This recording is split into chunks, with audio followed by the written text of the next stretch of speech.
नमस्कार दोस्तों, मैं मनदीप व्यावसायिक अध्यापक राजकीय वरिष्ठ माध्यमिक विद्यालय सेक्टर 6 पंचकुला में कार्यरत हूं। आज मैं आपको लेवल 4 के फर्स्ट यूनिट के बारे में बताऊंगा, जिसका शीर्षक है सर्विस मैनुअल। वाहन की संपूर्ण जानकारी, पूरी जानकारी जिस किताब में लिखी जाती है उसे सर्विस मैनुअल कहते हैं। मैन्युफैक्चरर यानी कि निर्माता द्वारा सर्विस मैनुअल को डेवलप किया जाता है या कह सकते हैं कि बनाया जाता है। मैन्युफैक्चरर वो कंपनी होती है जिसके द्वारा वाहन को बनाया जाता है। प्रत्येक कंपनी जब भी किसी वाहन को बनाएगी तो उसके द्वारा उस वाहन का सर्विस मैनुअल तैयार किया जाता है। सर्विस मैनुअल वर्कशॉप में काम कर रहे मैकेनिक को प्रत्येक जानकारी प्रदान करेगा जो रिपेयर या सर्विस के दौरान उस मैकेनिक को चाहिए होती है। सर्विस मैनुअल के अंदर वाहन में नई डेवलपमेंट के बारे में प्रत्येक जानकारी लिखी होती है। वाहन की किसी भी असेंबली को खोलने का प्रोसीजर, उसे बंद करने का प्रोसीजर, उसे टेस्ट करने का प्रोसीजर लिखा होता है। वाहन में इस्तेमाल होने वाले प्रत्येक भाग की विस्तार से जानकारी सर्विस मैनुअल में लिखी होती है। अब हम बात करते हैं सर्विस मैनुअल किन किन एरियाज को कवर करता है। सबसे पहला है दोस्तों expanded view of an unit assembly.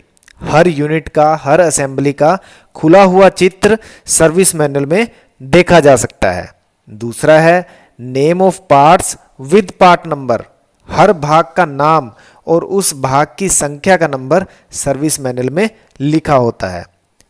तीसरा है स्पेसिफिकेशन ऑफ ईच पार्ट। हर भाग की स्पेसिफिकेशन और उसकी टॉलरेंस यानी कि सहनशीलता। अगला है sequence of disassembly and precaution. किसी भाग को खोलने की प्रक्रिया अथवा सावधानियां। नेक्स्ट है sequencing of assembly with tolerance and play adjustment etcetera. किसी भी भाग को जोड़ने की प्रक्रिया उसकी सहनशीलता के हिसाब से। नेक्स्ट है testing procedures and workability.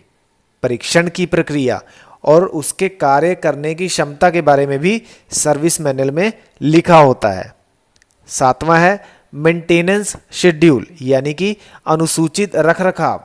Next है रिप्लेसमेंट लिमिट ऑफ कंपोनेंट्स। प्रतिस्थापना सीमा हर कंपोनेंट की सर्विस मैनुअल में लिखी होती है। नेक्स्ट है ट्रबल शूटिंग चार्ट। समस्या निवारण चार्ट भी सर्विस मैनुअल में होता है। Use of special tools and there part number.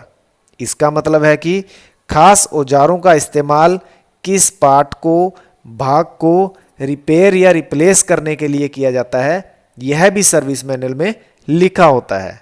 Next है grade of lubricants used in different areas of assemblies and their correct quantity. किस नंबर का लुब्रिकेंट किस जगह इस्तेमाल करना है और कितनी मात्रा में करना है, यह भी सर्विस मैनुअल में लिखा होता है।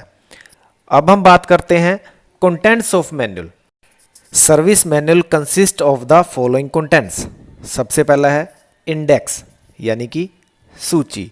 दूसरा है पेज नंबर यानी कि पृष्ठ संख्या।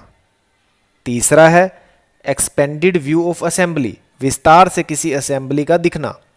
चौथा है डिसअसेंबली सीक्वेंस, जुदा या अलग करने का अनुक्रम। पांचवा है टॉलरेंस साइज ऑफ कंपोनेंट्स, सहनशीलता और कंपोनेंट का आकार। सिक्स्थ है सर्विसेबिलिटी, यह एक गति है किसी प्रोडक्ट की दोबारा सर्विस में लाने की जब ब्रेकडाउन हो जाए। सातवां है लाइफ स्पैन यानी जीवन काल।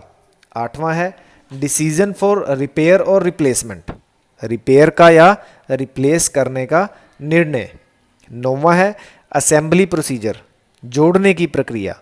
10वां है वर्किंग टेस्ट प्रोसीजर यानी कि परीक्षण की प्रक्रिया।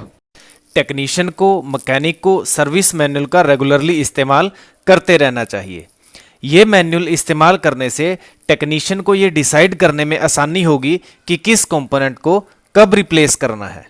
सर्विस मैनुअल को हैंडी प्लेस पर रखना चाहिए यानी कि आसान जगह पर, जहां से वो आसानी से मिल सके। ऑटोमोबाइल में आजकल बहुत सारे इलेक्ट्रिकल गैजेट्स आ गए हैं जिनके लिए स्पेशल वोल्टेज की, एम्पियर की और रेजिस्टेंस की ज़रूरत होती है, जो कि एक टेक्नीशियन, एक मैकेनिक सर्विस मैनुअल में देख सकता है।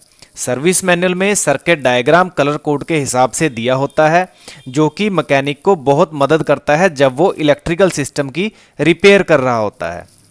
टेक्नीशियन को वाहन के मेक के हिसाब से, मॉडल के हिसाब से ही सर्विस मैनुअल का उपयोग करना चाहिए।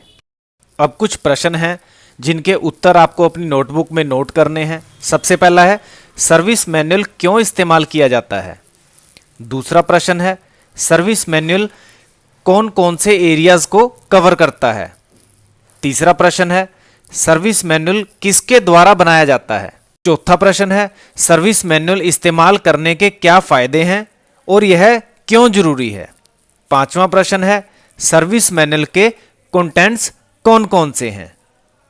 तो यह थी सर्विस मैनुअल के बारे में कुछ अहम जानकारी जो भविष्य में आपके बहुत काम आएगी। धन्यवाद।